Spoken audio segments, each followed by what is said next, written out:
My name is Troy. I have been a professional coach and facilitator for about 13 years now. I work with men exclusively, unless I'm working with a couple, and then men and women. But primarily 98% of my work is men. Specifically around struggle. I'm a trained strategic interventionist, which simply means I like the deep end of the pool. I like having the more difficult conversations. Anxiety and stress, for instance, depression, suicidal ideations, any of that is where I find the most reward. So I'm wondering if you guys would be open to just having a conversation with the three of us and talking about how anxiety and stress is showing up for you men, and then maybe how it is that I could support you. Would you two be up for that? My first question is, I think it said the room's being recorded. Is that true? It is. And why is that? That's a great question, Joe. My understanding it is for training purposes only. So that, one, it's because it's not moderated, meaning I don't have somebody in here who is sort of watching over me to make sure I behave. I think it's to keep integrity and safety in the rooms. As far as I know, it's voice only. I don't believe it's participants. Meaning, I don't think outside of me, like you and Lewis, I don't think are named in that recording, if that makes sense. Okay. It's just your voice. So is that still okay, Joe? Yeah, I suppose. I just came in thinking about it. Okay. And Lewis, how about you?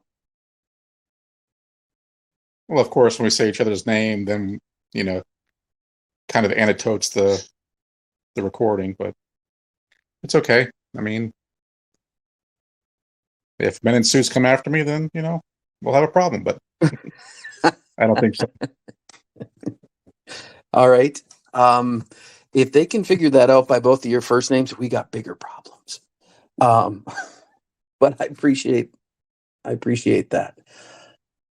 So let's just do a quick check-in. I'm just going to do a quick heads up. I'm just probably going to eat something, check with my kids, and then head out the door so I can listen while I'm driving. So I may have to hop out for a couple minutes. Okay. So the way I usually like doing a check-in is just high and low for the week. And how are you feeling? What brought you to the group? So my name is Troy. High for the week would be actually, I live in Southern California. We had a hurricane yesterday and it kept me at home. And it was nice to have just a fully down day of not having to task, drive anywhere, do anything. That part felt really good. Low for the week. Awake at 3:30 this morning thinking about my week and all of the things that need to fit inside of it and feeling a little anxious about it. Or sometime at 3:30 this morning, frankly, a lot anxious about it.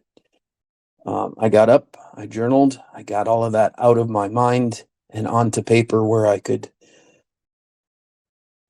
document it, and then I went back and laid down and went to sleep for another 45 minutes. So that was a win in my book.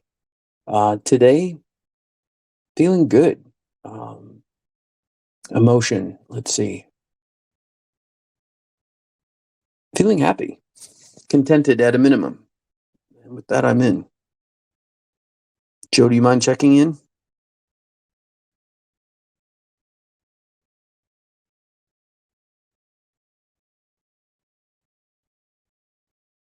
We'll come back to Joe. How about you, Lewis? Well, I've been having, some anxiety about a trip I'm taking in a couple weeks. Multi-hour flight, switching planes, et cetera, going from here in Florida to Alaska. Whoa. Okay. So, and then while there, meeting up with some step kids and spreading my wife's ashes. So the emotion part, the ashes, I think I can handle because it's expected. But this whole, traveling by myself, no other pair of eyes looking out for me. Is this the first time for a big trip since your loss? Yes. Okay.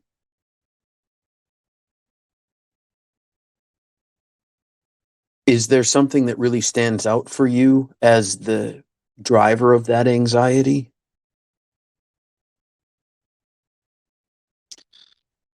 Well, I guess it's the unexpected, right? Mm. If you were flying with your wife, what would you have done to prepare?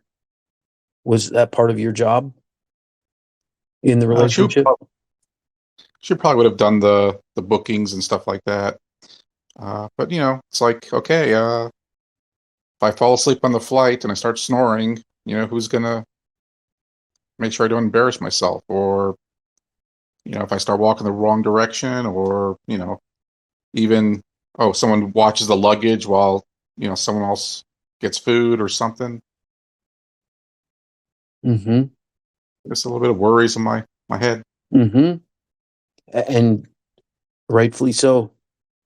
How long were you married for?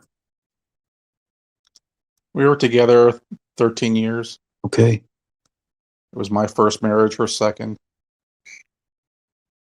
Very sorry for your loss, Lewis. Thank you. Absolutely.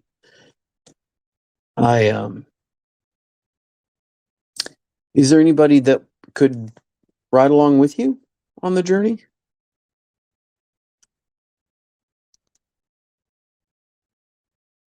Haven't really pushed that. First up, kids do not live in my general area. So that'd be, meeting them up for a flight. I think they're going ahead of me. Mm-hmm. Okay. So yeah, I don't think so. Okay. I find that for me, as I shared a little bit ago, journaling helps me a lot. I can get it out and really establish what my worries are and start drilling down into them. Snoring on a flight. And then I will do something like a worst case scenario. It's like I drill on myself and somebody else has to remind me or wake me. Like you said, that you might embarrass yourself. But getting those out, that's what I did last night when I was feeling anxious. Was I woke up and my head was just spinning. I came awake feeling anxious. It's not a nice feeling. And then I do what I call contemplation, then meditation. I write down everything that's in my head and then I meditate. If I don't, it won't leave me alone and I can't meditate. Same is true with anxiety. If I don't write it down, I can't relax. It's like waking up from a dream thinking, oh crap, I forgot to do something. Not wanting to get out of bed because it's warm and cozy and thinking, well, I'll remember. And then I wake up in the morning and I've forgotten. That's not a nice feeling either. My experience with loss is the first of anything, the first holiday, the first anniversary, the first trip. Those are monumental. Both experiences and tasks, I find very often. Do you agree? Sure. Yes. Has she been gone a long time, Lewis? It'll be 3 years. We're coming up on 3 years. Okay. So you've done a bunch of firsts, but it sounds like none this big in this way. Right. Okay. Yeah, I don't. part of me wishes I had a magic wand and could wave it your direction and make this trip easy. And yet I don't know that I would if I could, because these are all things that help us to grow and develop and become more confident. Yes. I mean, yeah, the first time in the restaurant was tough, and then you just build up the courage, and yeah, now it's pretty much a non-issue. Mm. I find the positive self-talk helps me of, it's okay, I got this. And I sort of have that on repeat in my head when I'm facing something difficult or scary. And it tends to calm me. Do you have anything that you do or say to yourself that helps?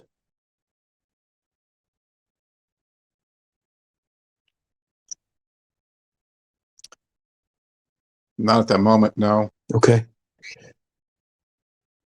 How does that feel, that idea of, I've got this, I'm okay? And reminding yourself.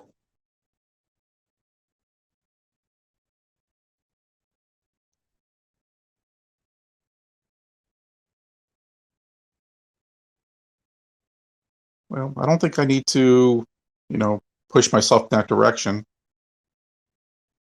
I mean, it can be difficult, but I've been able to make it through without having to, you know, either trick myself or pep talk or, something like that. So are you thinking then for the flight, it's take it as it comes, or more white knuckling it and hoping for the best? I'm typically a take things as it comes, but, it's a long trip. Yes, it is. And, you know, and then it's like if I have a issue with the lack of sleep, then that's just going to compound things. So it's not the end of the world, but it's could add to some frustrations, some stress. Mm-hmm. Do you have a distinction as to whether or not it's anxiety or fear or both? It's both, yeah. Okay. Yeah, fear is a different. Fear and anxiety, of course, go together really well, unfortunately, but they do. It's how do you. It sounds like you've done a good job of navigating these 3 years, finding your way to a new normal.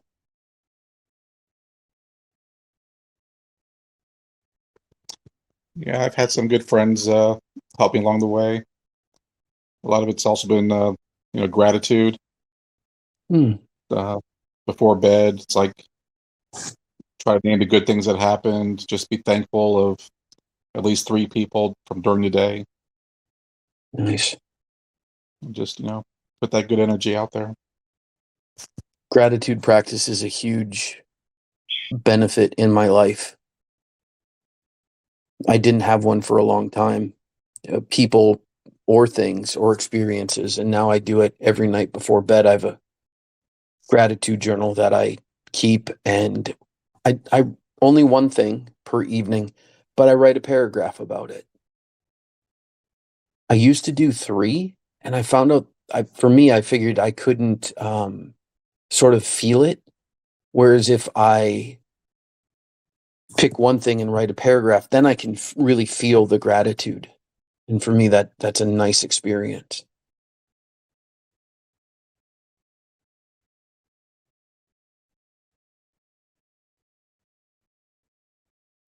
Do you have any thoughts about what you'd like to take away from this meeting today, Louis?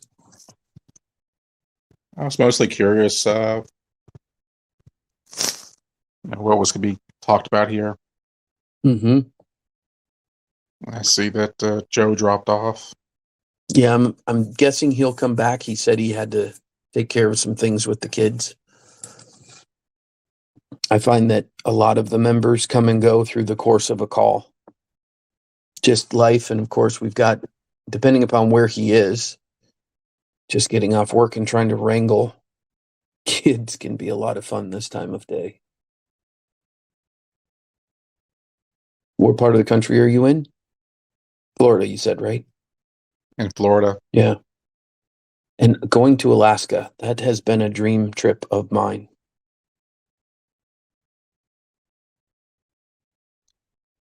Yeah, my wife talked about how beautiful it is over there. She wanted to go back. Mm. And this will be your first time there? Correct. Okay. Yeah. Well, if I could, I would take the flight with you, have the experience, and support you too. That sounds good. Mm-hmm. The stepkids were going to do a 4-hour drive from Anchorage to Homer, but I wasn't going to tackle that by myself. Mm-hmm. So I took a short flight from between the two. Okay.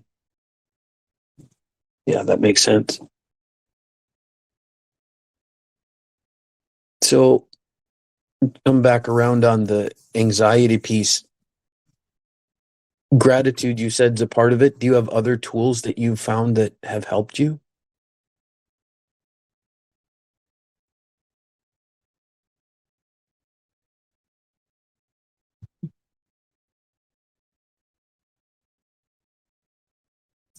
I don't know. It's I think I've been pretty much an adaptable person. Had other hardships in life, so this is just another one. Mm-hmm.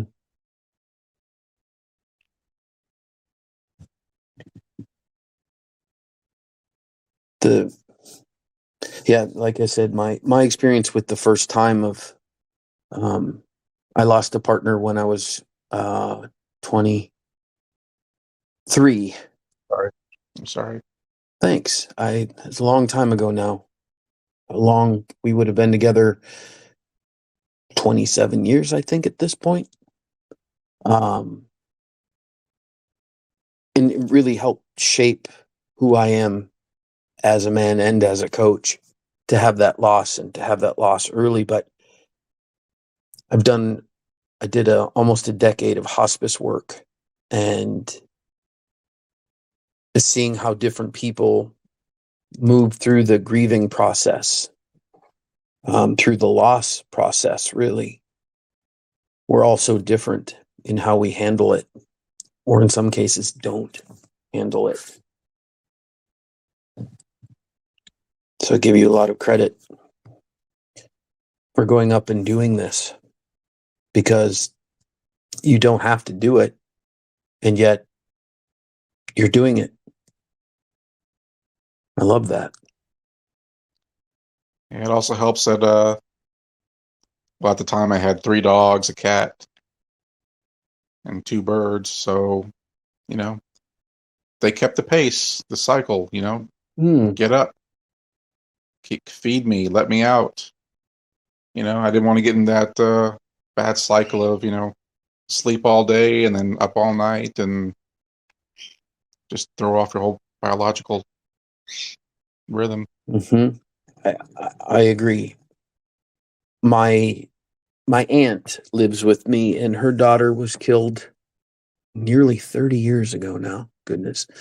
And I watched her do that, and she didn't have the pet, and it was her only child. So she did exactly that, Lewis. She lost it. And I have often thought, I wonder if she'd had, like you do, the pets, things that demand your attention, as a way of staying healthier. You still had the struggle, but it sounds like you could have gotten down a lot further even than you did.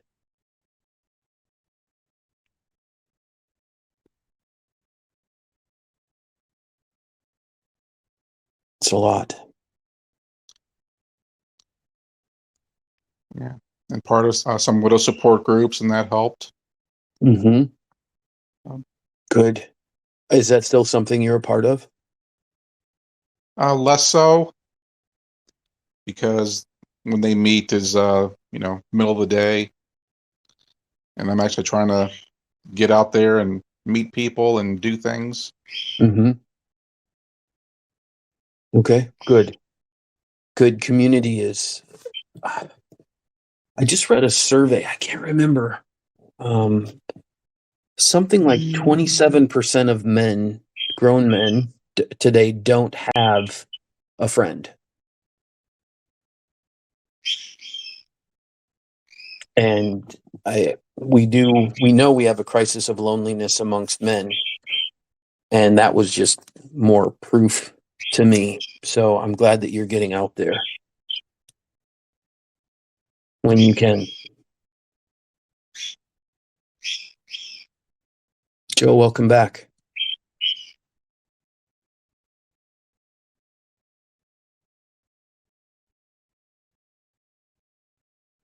Any chance you are able to do a check-in, Joe? Kind of, sort of. I'm in the middle of a couple things, and I'm driving, so my Waze is going to be going. I'll do it when I can. Okay. All right.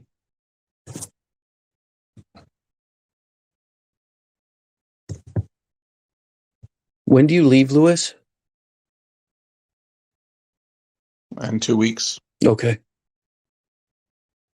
I have a little plaque on my shelf here, and it says, we suffer more in imagination than we do in reality. Yep. This nervousness, anxiety, it's a wasted emotion, but to put it aside, I don't know. Do you walk, exercise, do anything physical to help you? Right now, no, it's, brutal hot, and I need to get my treadmill fixed, but I used to. Okay. I have a workout that I love doing. It's called Basement Beast. And I bought it online. I think the program's like $60. And then you buy the bands, which I think were like $40 on Amazon. And I used to be a semi professional bodybuilder, and I've never had a workout that brutal as I do with those bands. I have to, for my well-being, exercise 5 times a week, or I can slide towards depression, and definitely can feel anxiety come up more unless I'm physically active.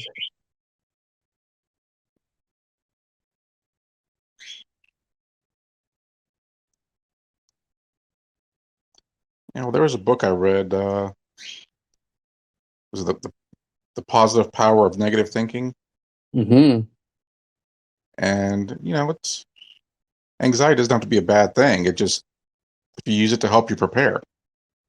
Exactly. Well said. Exactly. That's exactly what I did this morning at 3:30. I could have laid there and made myself literally sick to my stomach, or just get up, let the anxiety do what it is asking for, and that is for me to write crap down so that I remember it, and then I'm free. Yeah. I think that was astute on your part, not to demonize the emotions, just honor them for what they're there for, because they're telling on us or telling us. Yeah, but there's things like that are not on my control. It's like I'm in Florida. There's hurricanes out there. Mm-hmm. You know what I mean? I could be. Is it going to delay my flight? Is it going to come close when I'm away? Mm. Then I worry about. I do have a pet sitter lined up, but how well do they do? So it's pretty much I'm being taken out of my comfort zone and placed somewhere else. Yeah, it sounds like all the way around you're taking out of your comfort zone. I mean, yeah, spreading of ashes. Okay, I'll be emotional. That's, it's expected. There's nothing wrong with it. I accept it as is. It's these other things that are hard to accept. Mm-hmm. I do an exercise. You use the words, and it reminded me. I will often, when I'm really kind of backed myself into a spot of feeling really anxious, I make 2 lists: what I can control and what I can't control.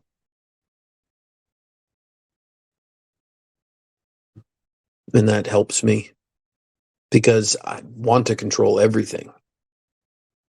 I want to feel safe. And I don't like surrender. I like allow. That's a better word for me. Just allow whatever comes to come. Yeah, it's much easier to go with the flow than to direct the flow. Mm. Boy, that's true. Yeah. I must laugh at people who, they have to have an aisle seat because, they're going to have to run up there and be the superhero. It's like, yeah, one, not likely anything happens. Two, maybe not maybe anything you can fix, Mm-hmm. Yeah, give me a window But seat and a pillow and wake me when we're there. yeah, if the plane's going down, well, it's going down for all of us. Exactly. And Not let's not hope it's just, nose first and it's immediate. well, yeah. Right? Yeah. Except I treated myself. I'm taking a first class flight. Have you ever done that before? No. Good for you. That's really cool. Did you do first class all the way there? Yeah, all the way to Anchorage. Nice. I've done it, I think, twice, and both of them were on flights to and from Hawaii, which are 6 hours nonstop. And best money I ever spent, I think. Yeah. So I try to make everything as comfortable as possible. But there's still these outside things that, they creep into my mind. Mm-hmm. Yeah. Can I ask, is faith a part of who you are or what you believe? Yes. Okay. So is she still with you on this journey in your heart?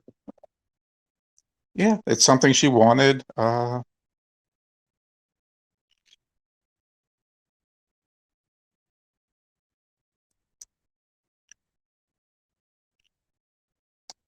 I mean, it's like, gonna have her on carry-on, I'm not gonna put her in cargo. You know, kind of, morbid humor, but it's being respectful of her. Mm-hmm. She'll be with me. This is all very respectful of you, Lewis. It's really sweet. When you first told me, it brought me to tears. Because, of course, I can't, as a brother walking with you on this journey, I've been married for 15 years. And when you shared about your experience, I couldn't help but go there in my mind and think about that level of loss.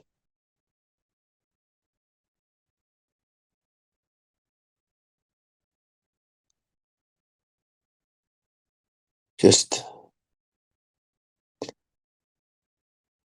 a lot to go through in a lifetime. And my belief in my heart is you're making her very proud.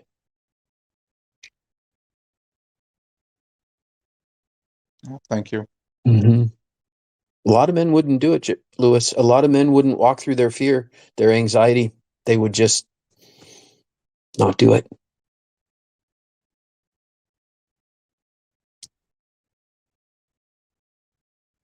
You're experiencing the fear and anxiety and you're going anyway.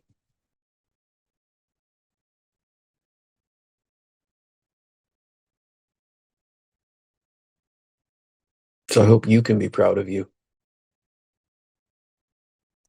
Well, I guess I'll have the pride when I step back home and everything's okay, you know? Mm, Everything went as planned or better than planned. true. But then again, I won't beat myself up if something, you know, does go wrong. Best you can do is be prepared. And it sounds like you've dotted your T's and crossed your I's. Wait, I said that wrong. Crossed your T's and dotted your I's.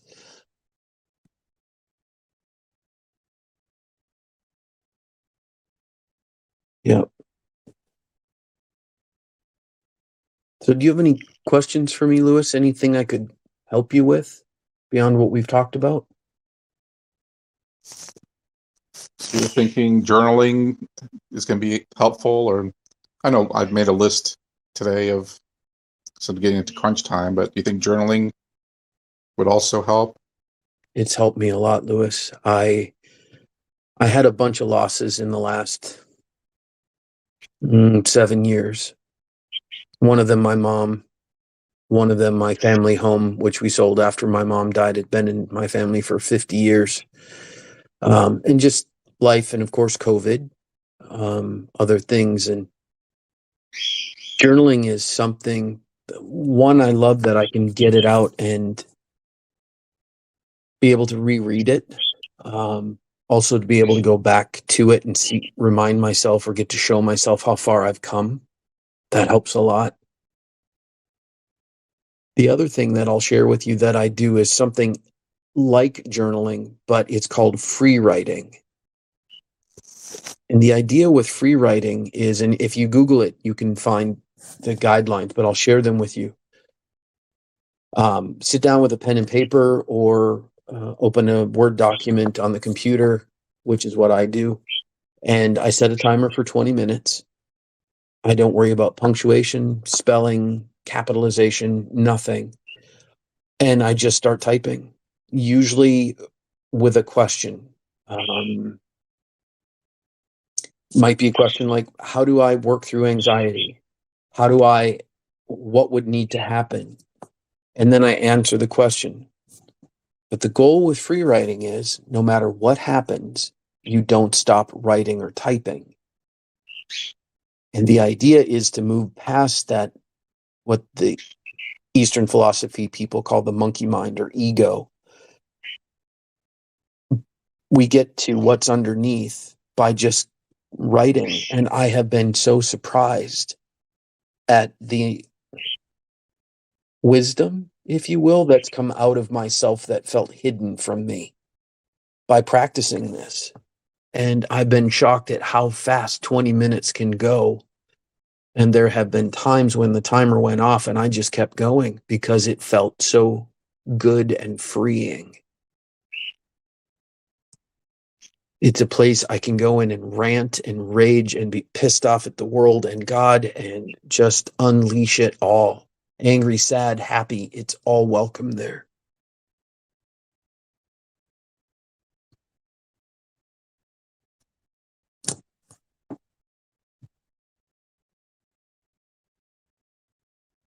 Whereas my day-to-day journal is more like a journal.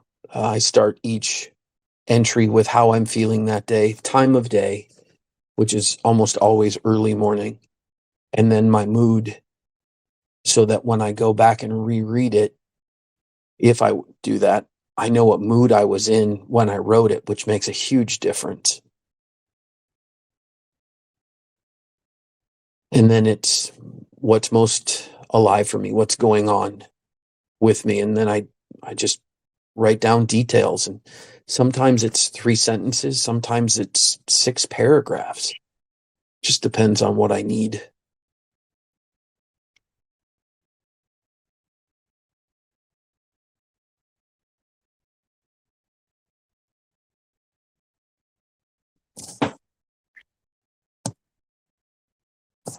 And my other question was, and you already answered it, about rereading what you journal. Mm-hmm. Yeah, for me, it's making sure I don't edit, especially edit on the fly. It's like whatever comes up and is honest and real, I write it down, reminding myself nobody else is ever going to see it unless I want them to.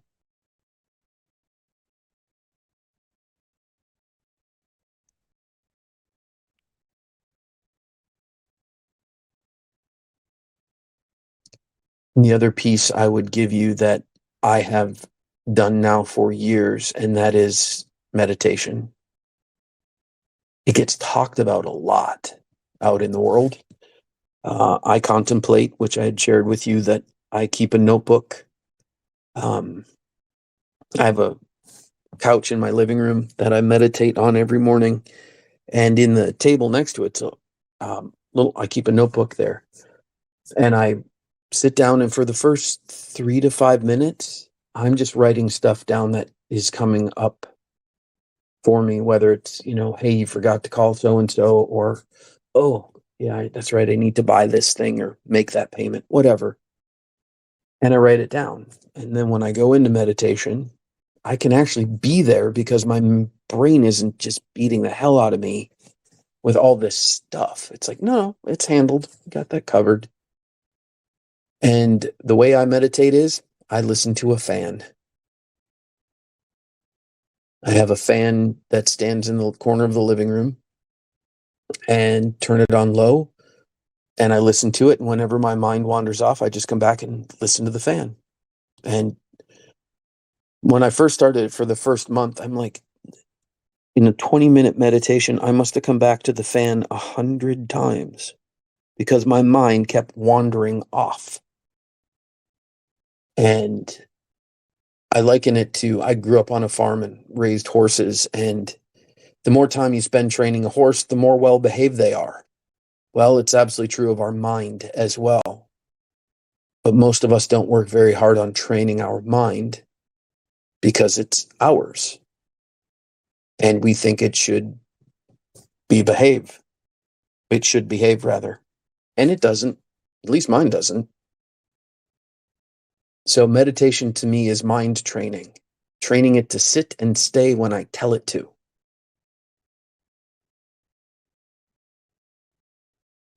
And now, having done it for so many years, sorry, go ahead. I agree. I read the part of the book, The Power of Now. Eckhart Tolle, but yeah. I could never get my mind to just be quiet. You don't want it to, Lewis, just to be clear, brother. And the reason for that is you're trying to get it to do something it wasn't designed to do.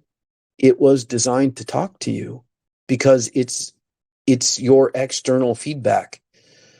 This is what to be worried about. This is what to be aware of. This is what to be proud of. Its job is to talk.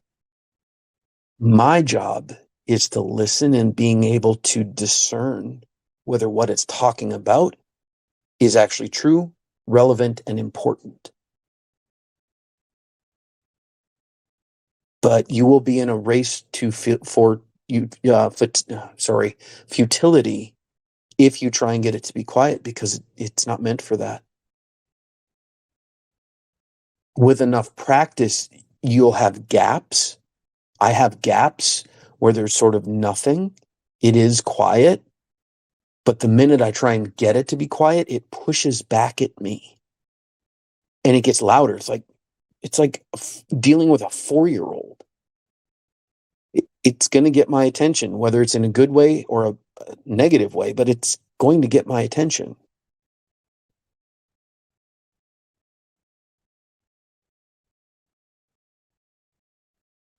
The fan was an accident, I'll be honest. It was on in the corner of the living room, and I'm working to do what most of the teachers teach, and that is listen to your breathing. Whenever you get lost in thought, just come back to your breathing.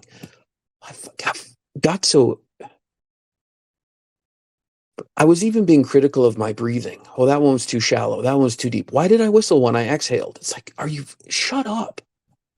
The fan is consistent. It's the same noise all the time. There's no judgment. And so that helps me a lot.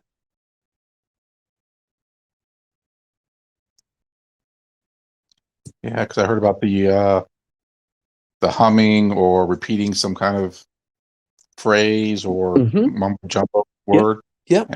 Like, and yeah, I start questioning, well, why did I choose that phonetic sound versus a different phonetic sound? And okay, why does it sound completely ludicrous? And okay, I don't want to make it sound, like I'm reciting a poem. And yeah, I think the fan works great if you're gonna. You get what I'm saying too, right? It's the same sound. There's no judgment to why it's making that sound. You and I must share sort of the same brain, because that's exactly what I'm talking about. Critical of everything, and yet meditation to me is a practice. That's the perfect example to practice. Is if that's what it's chattering about, you just let it go and come back to listening to the fan. Sometimes I found when I first started, I would actually say in my mind, fan, and then go back to listening to it. And it might only last 3 seconds, but it's those 3 seconds that's the training. And you have 2 dogs, right? Yes. Well, then it's consistency that gets them to behave well. If you're inconsistent or unpredictable, they are too. Your mind is exactly the same way.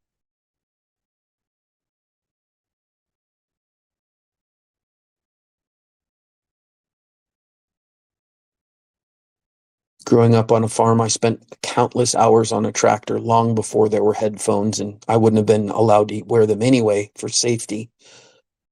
So 10, 12, 16 hours a day on a tractor all alone helped me to learn to just be with myself.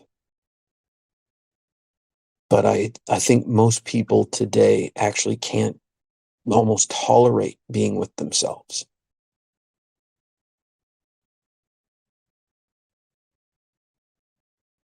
Because we don't get to much practice doing it. I'm on my phone talking to you right now, as I assume you are with me, and so it's never far away and an easy distraction any time of the day or night.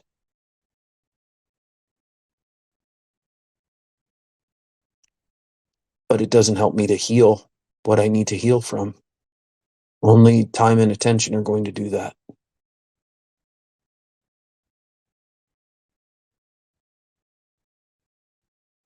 Does that feel right to you? Yeah, need to feed the right things. Yeah. Avoid the doom scrolling and Mm-hmm. So I want to throw this offer out there, Louis. If you can find me here, you can direct message me through message. And if you need some support or something, will you let me know? sure. Okay. Yeah, I often tell men, you only have to do this alone if you want to. And I know for me, depending upon what it is, a lot of times I will do it alone. But sometimes I know too that knowing that there's help or support often means I don't need it. It's when it's not there that I need it. When it's not there is when I want it.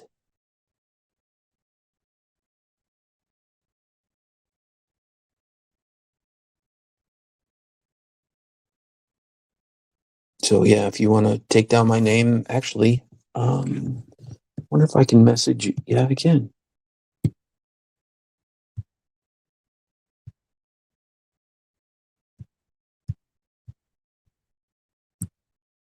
There. Now we've got a direct message going, Louis. I appreciate it. Yeah, absolutely. And the nice part of going further west is people, well, unless it's real late, people be awake when I'm traveling. That's true. Yep. Yeah, my Circles app has been so far, I've only been on it a few weeks, but has been pretty good at alerting me when I have a notice. So hopefully if you need something, that will be the case for us too. Yeah, I appreciate your help, Troy. Oh, it's been a pleasure. I appreciate you taking the time to spend with me.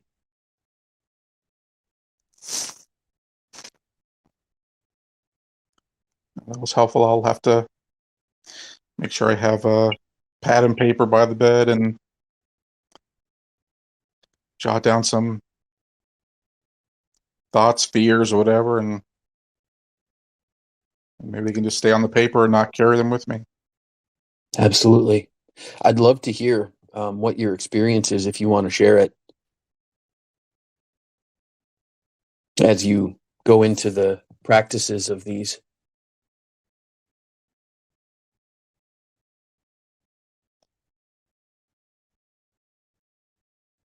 Okay, I'll have to remember Monday nights at 7 o'clock. Yes, absolutely. I'm not remembering off the top of my head. Each week we're doing a different topic. For now, just to kind of get more men involved. And I'm Jeff, who invited me into Circles. Jeff Kroom, you may have seen him on some of the master classes. Yes. I want to get with him and figure out how we bring more men. A huge percentage rather of the members of Circles are women. Very few of us are men. Yes. And so there's a guy. Sorry, go ahead. Richard Strother. Okay. He does a widowers on Friday evenings, and yes, it's been very sparse. Yeah, my goal as being part of this, I run other groups in other communities, and for instance, I'll do a group called Saving Relationships tomorrow night, and I'll have anywhere between 20 and 30 men on that call. And we all do a check-in like I asked you and Joe to do. And then we get into what we call the work round. And I ask guys to rate themselves 1 through 5. 1 is they don't need to talk. They're here to hang out, have brotherhood, sharing some company. And 5 is they really need to talk. And then wherever they might fall on that continuum. And that's really fun. Not the right word. Heartening to see men connect at that level and talk about really deep things. And I'd really love if we could bring that to Circles. Something of that quality where all of these men from all over the country and even all over the world can get to know that they're not alone. So my hope is that, when I see you in a few weeks, and hopefully you'll join me for another Monday, and we've grown this thing. Because men are suffering right now.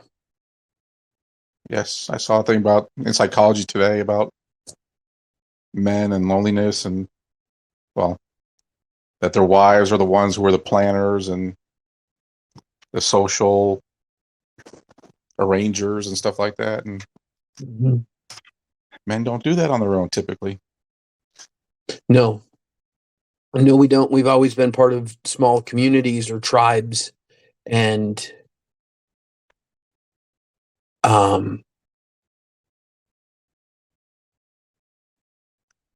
that it was sort of taken care of for us. It was just built in. Community. We don't have that anymore, and the loneliness and isolation is an epidemic. We've never been more connected to each other thanks to our phones and social media, and yet I live in San Diego County, California.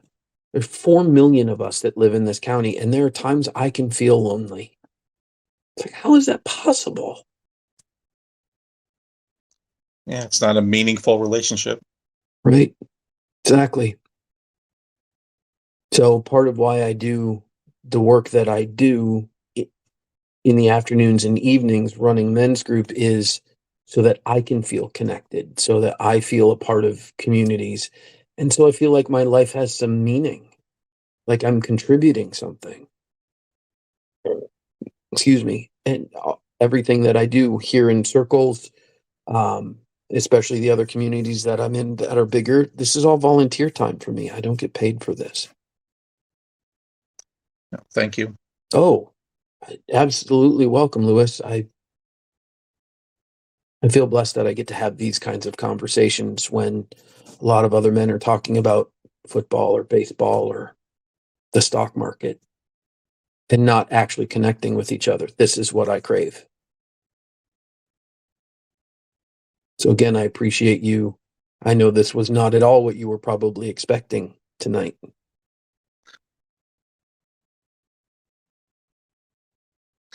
Well, typically, I'm the quiet one. I get that. I get that. I am not. I can do enough talking for the both of us. I'm good with that. So again, thanks for playing along with me. It's good. Well, let's keep in touch, okay? Okay, thank you, Troy. Appreciate you having this room for us, and I hope to be back. I will look forward to it, Lewis, and I look forward to hearing about your trip. Okay, thank you. You bet. Take care, brother. Have a good night. You too. Bye.